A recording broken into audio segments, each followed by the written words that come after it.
This is Democracy Now!, democracynow.org. I'm Amy Goodman with Juan Gonzalez. Prosecutors from the International Criminal Court have interviewed staff from Gaza's two biggest hospitals, according to Reuters, in what's being described as the first confirmation that ICC investigators are speaking to medics about possible war crimes committed by Israel in Gaza. Palestinian officials have demanded investigations after hundreds of bodies were exhumed in mass graves at Nasser and Shifa Hospital following Israeli raids on the medical centers. On Tuesday, Israeli Prime Minister Benjamin Netanyahu responded to news the ICC may be close to issuing arrest warrants for him and other Israeli officials.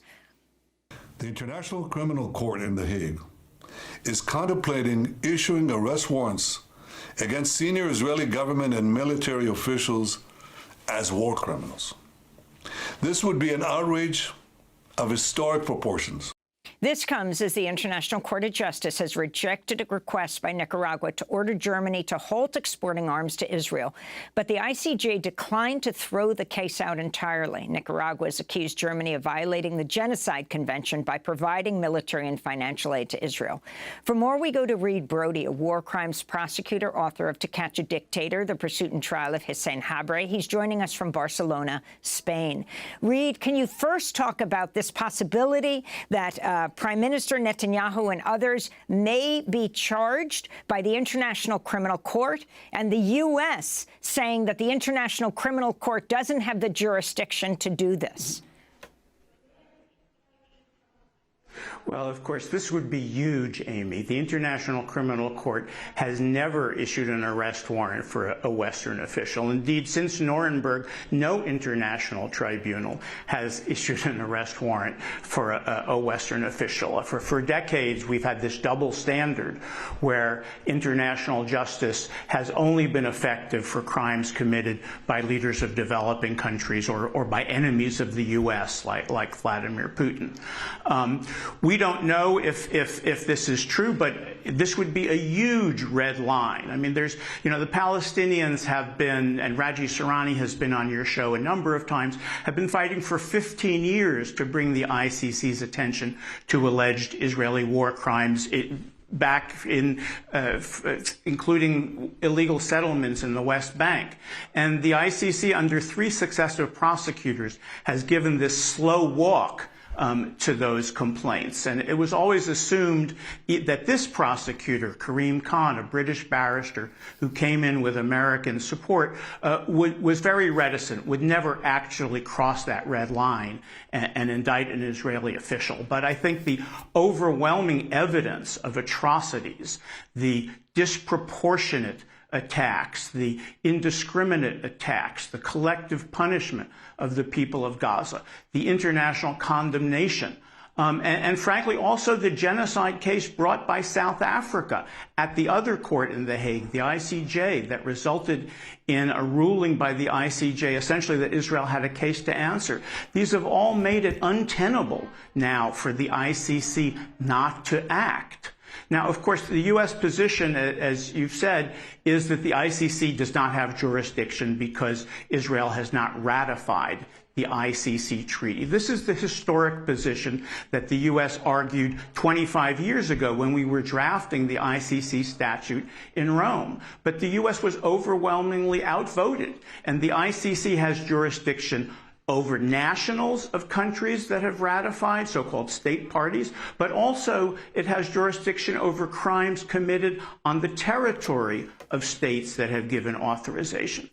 And so, but we saw under the previous ICC prosecutor, when she opened investigations into Afghanistan that potentially implicated American war crimes, when she finally opened an investigation into Israel-Palestine, that the Trump administration sanctioned the ICC for its temerity in investigating acts by officials of non-state parties. And even when those sanctions were lifted by the Biden administration, the U.S. said, we don't believe the ICC has jurisdiction over nationals of non-state parties. But then Russia invaded Ukraine, and Russia began committing massive war crimes. And then when the ICC, and of course Russia is also a non-state party, And when the ICC began to investigate Russia and issued an arrest warrant for Vladimir Putin,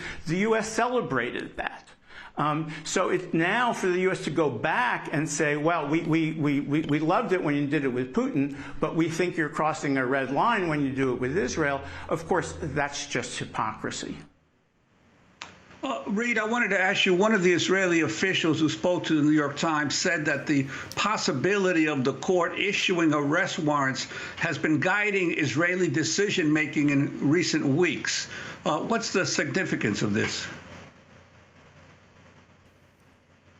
Well, it shows, actually, that Israel is worried about this. Obviously, they can't undo crimes that have already been committed, but many people say, well, you know, what's the big deal? I mean, Netanyahu, in fact, the ICC in 20 years has never actually got its hands on, prosecuted, and convicted any state official anywhere. But the fact is that if the ICC issues this arrest warrant, and the furious diplomatic maneuvering that's going on suggests that it may be imminent. Of course, it represents, first of all, a profound moral rebuke for Israeli actions. It makes it impossible for people to say that Israel's actions comport with the law. It also means that Benjamin Netanyahu could never, if he's one of the people indicted, could never travel to an ICC state party for the rest of his life. He could never go to Europe. But it also, it also suggests that ultimately any Israeli official involved in these kinds of activities down the line could potentially also be subject to an ICC investigation and indictment. So it really, hopefully, would have not only a protective effect on the past, but a dissuasive effect on Israel's actions in the future. Reid Brody, I wanted to ask you about what's coming up this summer. We're speaking to you in Barcelona. You know, of course, Colombia just allowed police to raid the campus. Hundreds of students have been arrested. We're moving into yet another Chicago Democratic Convention. You wrote your college thesis on choosing what happens when a presidential candidate drops out at the last minute and what that means. Can you make some parallels from '68 to today? Well, sure. In 1968, we saw that the Democrats in Chicago nominated Hubert Humphrey, who was Lyndon Johnson's vice president and a pro-war candidate, even though he had never won any presidential primary.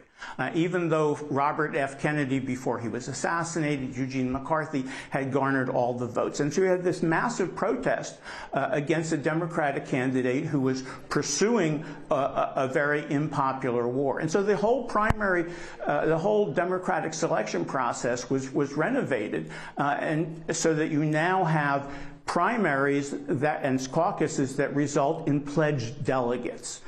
The unfortunate, for the moment, result of that is that Joe Biden has now accumulated enough pledged delegates to the Democratic Convention so that no matter how unpopular he is among Democrats, no matter how unpopular he is as a candidate, he has enough delegates to secure the nomination. The only way that he can really be removed as a Democratic candidate is if he were to step down. In which case all of the delegates who are pledged to vote for him on the first ballot would then be released, and you'd have other candidates who could step in. Well, we're going to leave it there, but I want to thank you for being with us. Reid Brody is a war crimes prosecutor and author of To Catch a Dictator, The Pursuit and Trial of Hissène Habré. We're going to continue the conversation and post online at democracynow.org, and also talk about the ICJ decision, the International Court of Justice.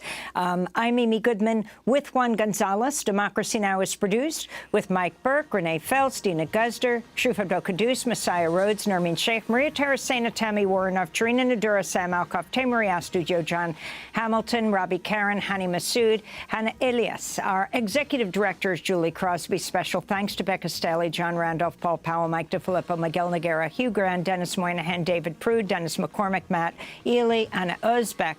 Our website is democracynow.org. You can get our podcasts there. Thank you so much for joining us.